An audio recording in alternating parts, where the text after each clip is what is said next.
Hello and welcome back to the FPL Talk channel, and today we're taking a look at the Game Week 22 team that I have selected and my strategy for this upcoming game week. The deadline is tomorrow at 6:30, so make sure you get your team changes in and your transfers by then. We're also going to be looking at the best options for you to actually captain, and again, what are the best teams you should go for. So without further ado, let's get into my team and see who I've picked for this week.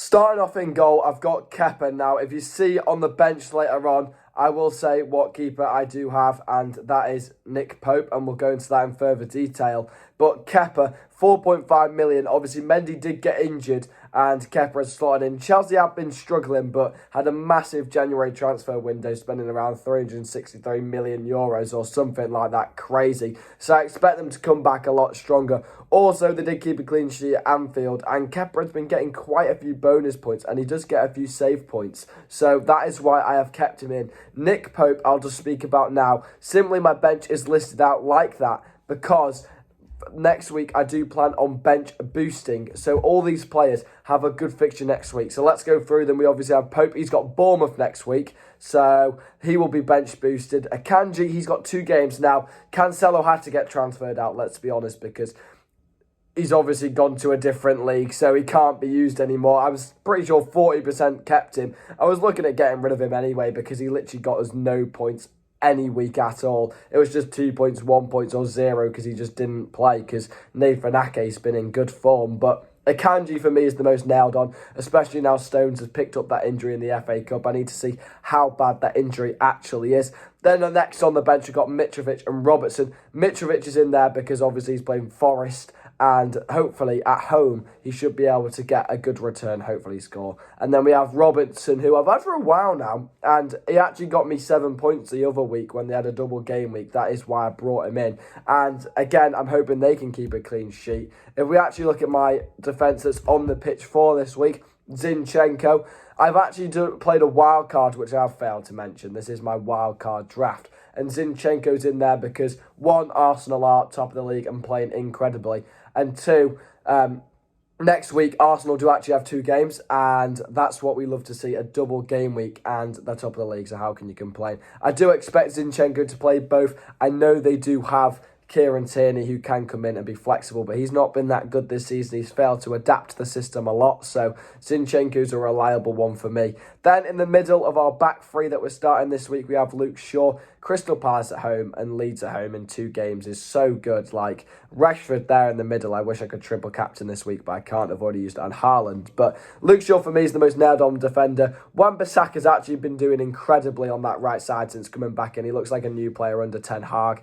Back to his old self when he first joined Man United. So Luke Shaw is the most nailed-on. I don't think Dalot will come straight back in. And do you really want to go for Martinez or Varane at centre-back? Probably not. Also, United do have some good fixtures after this as well, so they're good long-term players. Then we have Kieran Trippier, who's been a penultimate factor in my team throughout the whole season, getting so many points. He's the second highest scoring FPL player this year, which that stat says it all, really. He's got West Ham at home. I obviously support West Ham. I don't think we're going to score versus them. Trippier can stay in because chances are he'll get some bonuses anyway.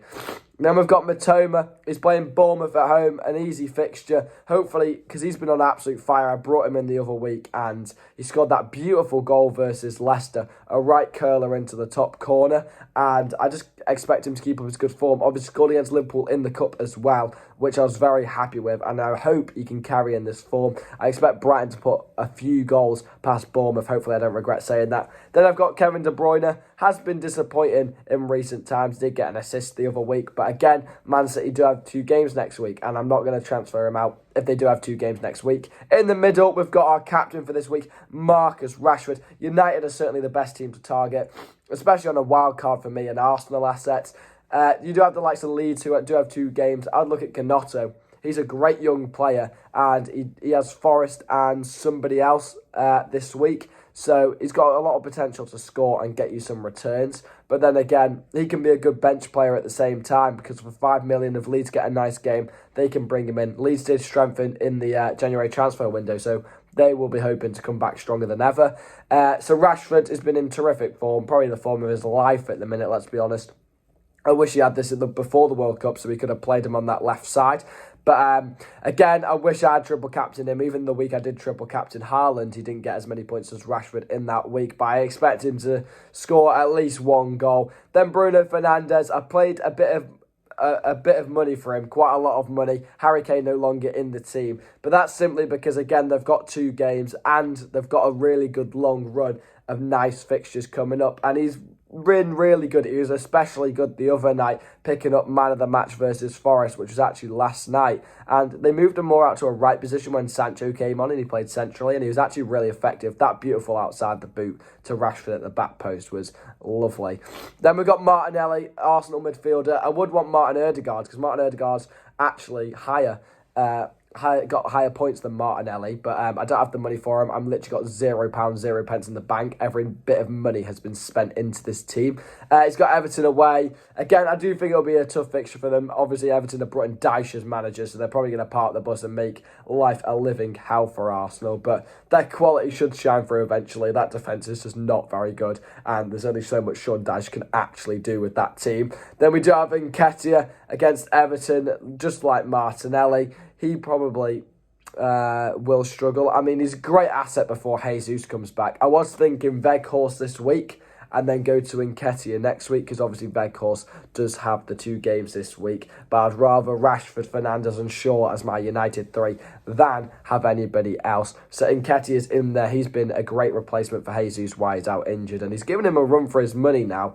And obviously the last player we have is Haaland. That just goes without saying, the highest scoring FPL player. Again, 2 games next week. I didn't triple captain him for them too. I think he's got Villa and someone else, so it's a real high chance he's going to do some damage in them games. But I'm currently sitting at 3,029th in the world with 1,368 overall points. So FPL Talk actually knows how to play FPL for now, which is quite a big shock, but I'm not complaining. So this is the team.